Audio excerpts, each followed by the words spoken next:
Hi everybody, it's Tuesday. Sorry about the dark. You see the huge solar flare on my back wall. It is blowing out all my lighting in the front, but this is when I'm recording it. I normally record later in the day, but I'm trying to get out of the way so I can work on boss fight costumes. So apologies. I'm going to get the Patreon out of the way because capitalism. Help support this channel. Become a monthly patron. Patreon.com/LeannaK. I have no idea how this video is going to do because it's so wonky. But people asked me about this after yesterday's video on Cliff Bleszinski and I forget the other part. BioWare and Anthem. And people asked me for my views on Tim Sweeney. And I was like, I admit, I didn't tackle the Tim Sweeney thing because I got a little bit sick of having my statements warped by people last week. But then I realized, well, after people said talk about it, I'm like, well, I can kind of stand in solidarity with this guy. Because I watched his entire DICE keynote. And let me tell you, I am totally on team Tim Sweeney right now. I think that the way the media has been treating him on this issue is incredibly unfair. Now, I don't think people are deliberately warping what he said. I think, one, they may not have the language skills and systemized matter of thinking to understand what he was saying. And two, they are so heavily involved in their own politics that they're unable to see another side from a different perspective. And of course, Kotaku went full Kotaku on this issue.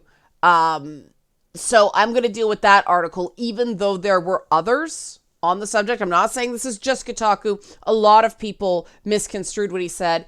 He subsequently clarified on Twitter, which backed up entirely what I took from what he said.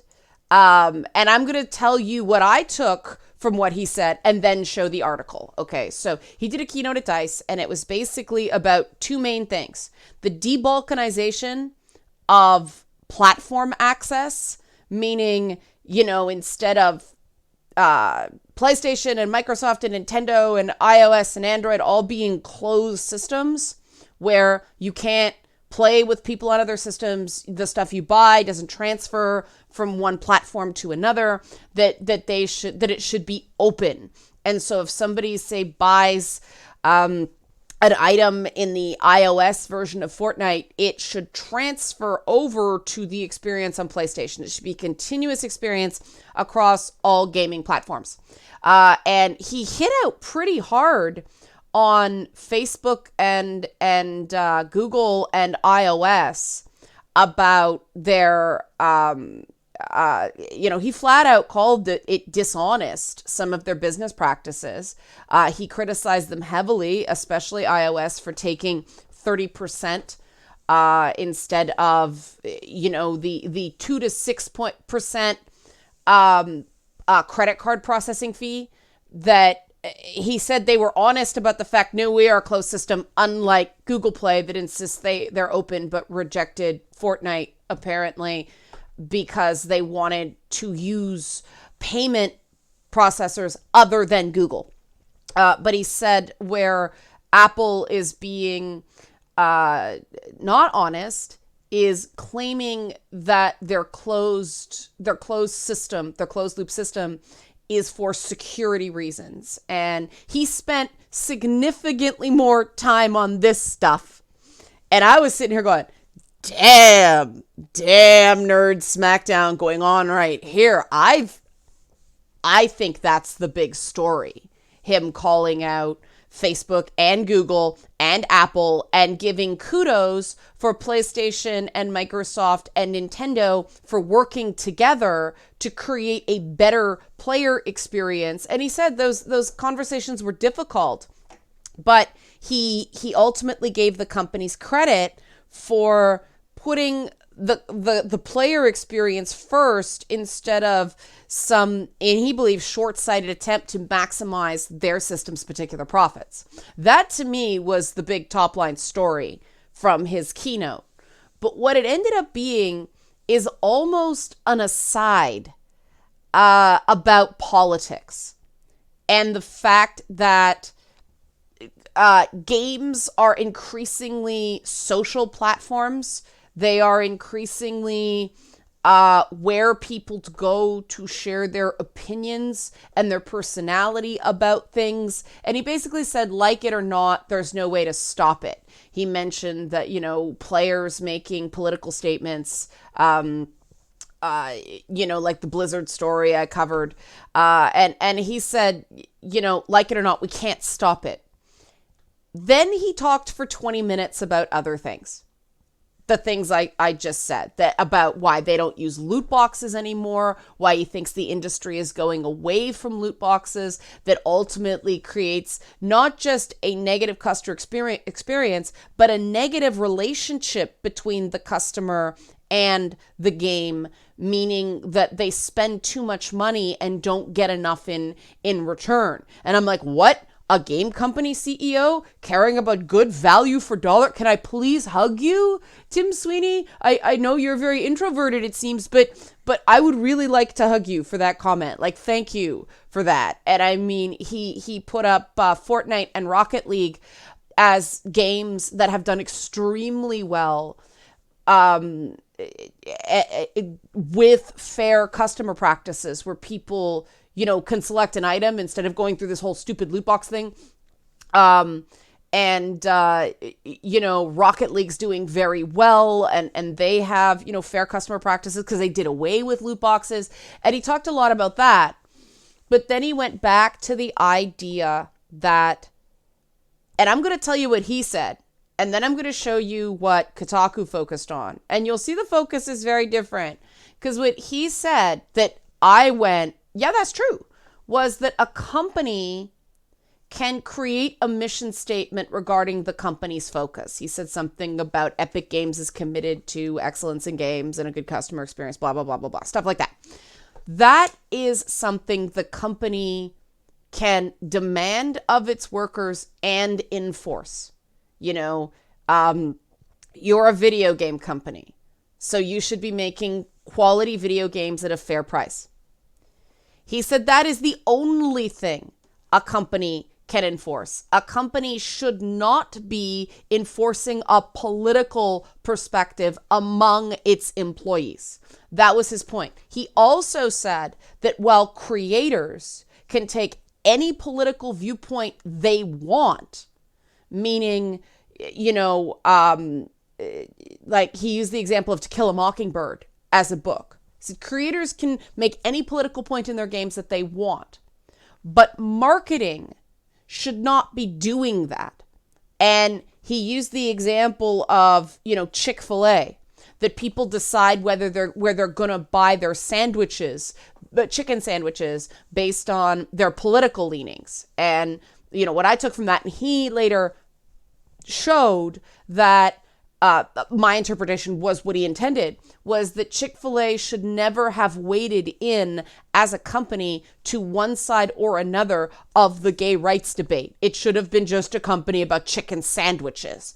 And if individual people want to, individual employees want to support one side or the other, that's awesome. But the company itself should not be taking a divisive opinion to use that as marketing in some way, because that creates a customer or a consumer adversarial business model. And I think he's right. And as much as that goes against my personal, my personal behavior, but I'm a sole proprietor, right? Like, I'm the ground level creator. I'm not some CEO that employs 500 people, right? So I can go, okay, my behavior is not consistent with what he's saying, but I'm not in his role. I think that actually takes a lot of wisdom and a lot of recognizing of the power he holds as an Epic Games CEO. And that, that basically means that if the company is not going to dictate, oh, you must have gay characters in your game, or you can't have gay characters in your game. You must have a certain amount of minority representation, or you can't. You have to have trans people in your game, or you cannot have trans people in your game. The minute you come down one way or another on that, you are stifling the ground level creative process. And it's funny because this ties in to what I was saying about Cliff Bleszinski yesterday, that if it is in your heart to tell a story about Black transgender lesbians, tell that story. I would play that story if it was a good story, right? If there was more to it than just, look, I'm a Black transgender lesbian. But they're doing, there's a new show called 911 Lone Star, and there's a character in it who is a trans man played by a trans actor. And they show his difficulties with dating with women, and how women are like intellectually okay with the idea of trans people when it comes to dating him, even though they think he as a person is wonderful. They can't get past the idea of his status. And it's tragic and hurtful because the guy is so awesome and he's just so damn likable. And he's quite good looking. That is a show level decision. That's not the network. I think it's Fox that produces the 911 shows, but that's not Fox going, you have to have a Black trans person in every show you make. That's what he was saying. And that made absolute sense to me because he is there speaking as a CEO. And the role of the overall corporate structure, he said he was going to take a systemized approach to this topic, systemic approach to this topic. Now, unfortunately, and this is the problem I get into with people not understanding Me Too, I am as well a highly systemized thinker. And I giggled watching Tim Sweeney, I almost said Tim Jennings, why did I say that? Talk, because I could practically see he probably talks like he codes. And a lot of engineers, a lot of coders do this. They talk like they're coding. And this is why he's a damn good coder, right? But he speaks that way. And so in order to understand what he's saying, you have to take big picture. So if then, and then he'll go work on this variable and complete the code there, and then jump back and complete this other branch, because that's systemized, right? Now, obviously, the person who wrote the article for Kotaku is not such a systemized thinker. Oh, good, the sun's diminishing. I'm not in darkness anymore. But obviously, the person who wrote for Kotaku isn't a systemized thinker. I don't know how you cover video games without being a systemized thinker, but maybe that's my own bias. But here we go. Epic Boss's confusing comments about games and politics don't add up. Now, I think that if you've been following what I've been saying, what he said was not confusing at all. This person, I believe, just disagrees with his position. And so they're trying, instead of saying, I disagree, and going head on, here's why I don't agree. Here's why I think corporations should dictate the political messages of their individual products. Why a video game isn't just a video game, it's a political statement. Now, one could argue, and there's an argument for this, that a video game is not a chicken sandwich. They are different things. There's a fair point in that point, but that's not where this Kotaku article went. The Kotaku article claimed, and to Kotaku's credit, they did at least touch on the fact that he talked about data privacy, loot boxes, and problems with the lack of cross-platform games. That wasn't quite what he said. He actually credited people for, Nintendo, Sony, and Microsoft for doing cross-platform. But they focused on the keeping the politics out of games, which he didn't say. He didn't say keep politics out of games. He says that politics for individuals is inevitable, and that gaming needs to be a big tent and welcome all rational political views, right? And that what he basically said is that content moderation should be not, I forget the exact wording he used, but that content moderation should be on a case-by-case basis, product by product. I think what he was trying to say is that content moderation for a particular game should reflect the spirit of that game, not be an across-the-board, company-wide, top-level standardization. That, to me, is what he was saying. Not confusing at all. Made total sense to me, but Kotaku disagrees. There they are, the customer adversarial practices, games functioning. In Sweeney's view, games function more as social spaces and entertainment products. That's not quite what he said. I'll link to the Dice Talk. You'll see I watched it. But that's not what he said. That's not what he said. He says more and more they are social spaces. And so they said, Sweeney seems to use for these spaces to be politically neutral. That's not what he said. But if you're going to bring people together, you're going to have to deal with politics. So Kotaku, the Kotaku author, is strawmanning what Tim Sweeney said in order to argue an easier point in the author's point of view. Tim Sweeney did not say that games should be politically neutral spaces. He says that the corporations overseeing the individual game products cannot demand individual employees have particular political views, and that the companies themselves, basically Fortnite and Rocket League, not having loot boxes is a political statement as much as a good consumer practice. They can do that if they want. But Epic Games is not going to dictate their politics. So, Fortnite has, Fortnite, so it was a Rocket League that put in a McLaren supercar in their game. Epic Games isn't going to go, that's not an environmentally friendly vehicle, so you can't put it in your game. That's what he's talking about. He's not calling for politically neutral spaces game to game. If a game is LGBTQ plus friendly, then the community should be LGBTQ plus friendly, and anybody who comes in and tries to gay bash should be removed. But if another community wants to take a different take under the Epic Games brand, they should be able to do that and let consumers decide what experience they should have. Basically, he was saying that Blizzard shouldn't be yanking esports players, shouldn't be cutting their endorsements because they made a political statement. That's basically what he's saying. People can choose to like or not like that particular player. Let the markets decide, but the company shouldn't be coming down full force on them.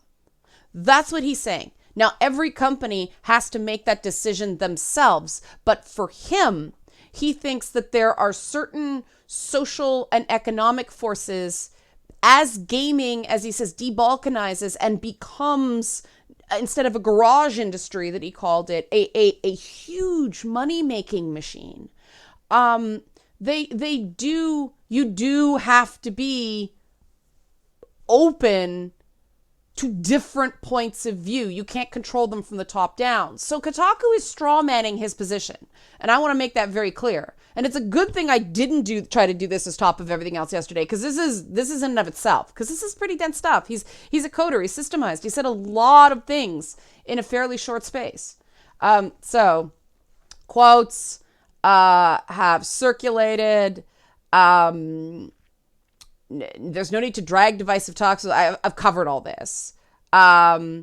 Sweeney seemed to think that it was okay for players to express their politics when a streamer jumps in and shares a political message in the context of an esport, or just a streamer or commentator on Reddit expresses their opinion. We're seeing gaming becoming more like a social network, and whether we like it or not, we're going to have to accept that gaming is now a platform for world discourse.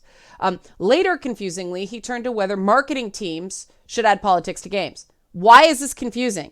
He's talking about individual players and streamers. Now he's talking to marketing teams. They are different things with different concepts surrounding them. This is not confusing. He says, we need to separate the creatives commentary, which is what he covered before, from the marketing departments. We should get the marketing departments out of politics. The world is really screwed up right now. Right now, your political orientation determines which fast food chicken restaurants you go to, and that's really dumb. There's no reason to drag divisive topics like that into gaming at all. And I think there's a lot of people right now going, yes, thank you. You know, I don't want to be worried about, oh, does this game cause violence when I'm playing Hollow Knight where everybody's a bug, you know? But then, and this is what I think that, this is what I think the Kotaku writer really wanted to say right at the end. Kotaku tends to do this. They tend to bury their actual leads. So they lull you into an article claiming that it's about one thing, yet it's really about something else. And this is bad editorial. And this is precisely the sort of customer adversarial practices that Tim Sweeney was saying need to stop. So a platform, however, can't be neutral, as convenient for its stakeholders as that would be. Well, that's just false, right? You objectively can take a neutral position on politics. You can let anything on, right? Within some basic rules. Politics are about the power structures that impact people's daily lives. What does that have to do with video games? People's access to platforms is political. What? Being able to play Fortnite on a console you can afford and fit in your house is political. No, it's economic. As in only being able to play on your mom's phone while riding the bus. See, this person is confusing me more than Tim Sweeney did, because they're trying to appeal to emotion and not actually defining what they mean by political. You know, partisan, it doesn't matter if you're a Republican, a Democrat, or independent, you can play Fortnite. That's not politicized. They're not going to stop. Fortnite won't stop you from playing because you're gay. Like, you're talking about affordability. You're talking about economics. Economics should not be political. It should be, analyzing data. But it has become so. So moving the goalpost a bit. Having a credit card to be able to buy a battle pass is political. No, it's economic. Where Fortnite gets its dances is political. Oh, for God's sakes. What franchises and musicians it partners with is political. See, this is the bias of the writer. This is, I'm not going to get into it, what the methodology is here, but this is the bias of the writer preventing them from understanding what Tim Sweeney is saying. So, which games Epic lets on its store is political, even if Sweeney seems to think it's not. Sweeney's comments has cast politics as something people can enter in and out of as will, as opposed to being the material conditions of our lives and how to relate to one another. No one, even a billionaire, can be politically neutral. The closest they can get is to just not talk about it. No, plenty of people enter in and out of political spaces at will. It happens. People's private opinions often radically differentiate from their outwardly stated political views. Ronald Reagan wouldn't say the word gay. He had gay friends. Stuff like that, you know? But Sweeney's call for political neutrality feels like the extension of the belief he professed in his talk that removing some of the barriers that give companies artificial edges will make everything work out. Yes, that's exactly what he believes, because it's true. You create a free marketplace of ideas, the good ideas will win. That's the philosophical underpinning of what he's saying, and I agree with that. This is a Sweeney quote. It's a mind virus. The idea that publishers should own the customer or have a monopoly on the customer relationship through some form of login in e-commerce, and that's just a bad idea. Talking about cross-platform play. It's the opposite of the principles Epic has built Fortnite on. Blah, blah, blah. Talks about his cross-platform. So, yes, that's probably the one thing he got right. He sees economic access, getting rid of that, not closing things off. He sees that as the same as not closing off certain types of political views. And after I get through the article, I'll explain why I think he's right. Okay. So nevertheless, no matter how open the platform, what to include in it surely seems to carry some political message. In his talk, Sweeney mentioned the need for clearly established rules about content moderation, suggesting his vision wouldn't be a free-for-all. Okay, you know what? it's going to seem to carry some political message if you see political messages in the personal. If somebody is just telling a personal story about one family that happens to be Black and have a teenage daughter, it is not a commentary on all Black teenage daughters everywhere, right? That's the difference. That's the difference between art and politics. And creators, trust me, make a very clear distinction. They want to tell a story about one particular family, not an entire identifiable group. Because you can't tell a story about an entire identifiable group. It's not possible. So they talk about Hearthstone, so the closing paragraph, which is really what I think it's about. I'm with Sweeney on the stupidity of the Chick-fil-A sandwich controversy. As a queer person, I've given too many moments of my life, my one and only life, to thinking about a pretty middling sandwich. But that's not because I'm bringing up politics when my family pulls into Chick-fil-A on a road trip. It's because the decision about where to stop for lunch has implications we can't avoid. It's because my family choosing to eat Chick-fil-A is making a statement, even if they don't mean to, about their values. That's not true. They may not be aware of the controversy. Some people just don't know. Some people didn't follow it and they don't know. So it means I don't get lunch and that we're all a little miffed at each other when we get back in the car. Well, that's just basic inconsideration. This writer sounds like their family's kind of jerks. If they're a queer person and they don't want to eat at Chick-fil-A, they should find somewhere else to eat. That's exactly what Tim Sweeney is calling for. Like, if going to Chick-fil-A is going to become political, don't go to Chick-fil-A. That's what he's saying. Basically, this person's family are a bunch of jerks. So, it's a stupid battleground about a stupid sandwich, but just wishing companies didn't take political positions doesn't make the issues go away or mean their employees and customers can just leave their lives at the door. Even if Chick-fil-A didn't say fund anti-LGBT groups, it would still have to grapple with the politics of meat eating and wage equality and food access. The politics of meat eating. Okay, I'm going to hold on this. So politics don't just play out on the platform, they play out between people, and that's going to happen on the Epic Games Store and in Fortnite and in all their games, whether Tim Sweeney likes it or not. The politics of meat eating. Okay, I don't eat meat. Okay? I think that there's the politics of ethically produced meat. I think there's the politics of environmental impacts of meat. I don't think there's the politics of meat eating. It is way too complicated. I'm not going to tell people whether or not to eat meat. I'm not going to politicize that. I can't for health reasons. I can't digest it, but I'm not going to tell people meat is murder. Indigenous populations eat meat. I'm not going to tell them it's wrong because that's a whole other issue. So I choose to depoliticize meat. Eat meat if you want to. Don't eat meat if you don't want to. I am choosing to make this an apolitical moment. And you can do that. And I am heavily political involved. I do political podcasting on a political podcast network. FU Network. Check it out. FU Politics. FU_politics, I believe, on where you get your podcast. But I agree with Tim Sweeney because if you start squashing unpopular ideas, progressive ideas, never get out the door. The idea of gay marriage, when I first started advocating for it, was unpopular. Very, very unpopular.